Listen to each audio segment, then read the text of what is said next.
Hello everyone, welcome back to my channel.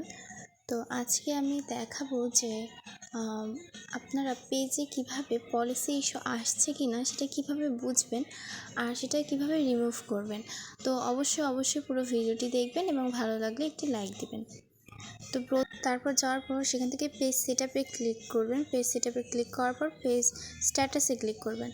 তো এখানে এই যে দ্বিতীয় নম্বর অপশানটি দেখতে পাচ্ছেন এলিজিবল টু মনিটাইজেশন, আর ফার্স্ট অপশানটি হচ্ছে পেজ ইজ রিকমেন্ডেবল। তো এই দুটি অপশান আপনারা দেখবেন।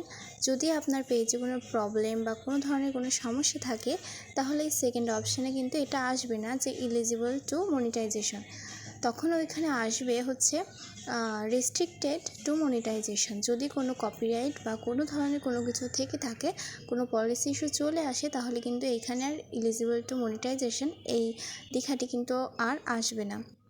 তো এখান থেকে কিন্তু আপনারা বুঝে নিতে পারবেন যে আপনার পেজে হচ্ছে মনিটাইজেশন কোনো ইস্যু বা পলিসি কোনো ইস্যু আসছে কি না। তো এরপর আমি দেখিয়ে দিব যে কীভাবে আপনারা এটা রিমুভ করবেন। তো রিমুভ করার জন্য প্রথমে চলে যেতে হবে সেটিংস অপশানের এই যে উপরে আছে হেল্প অ্যান্ড সাপোর্ট।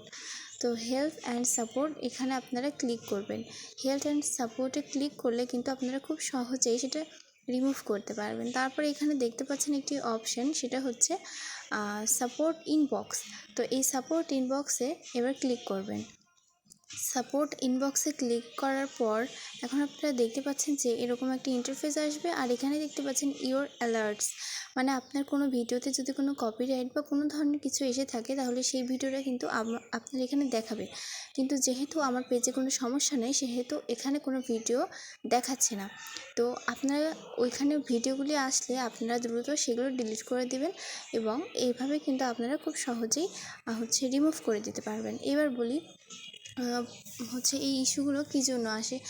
দেখা যাচ্ছে যে কোনো মিউজিক বা এমন কোনো ক্লিপ যেটা অন্যের ভিডিও বা অন্যের কন্টেন্ট কিন্তু আপনি যেটা আপলোড করেছেন, তাহলে সেক্ষেত্রে কিন্তু আপনার কপিরাইট পড়ে যাবে।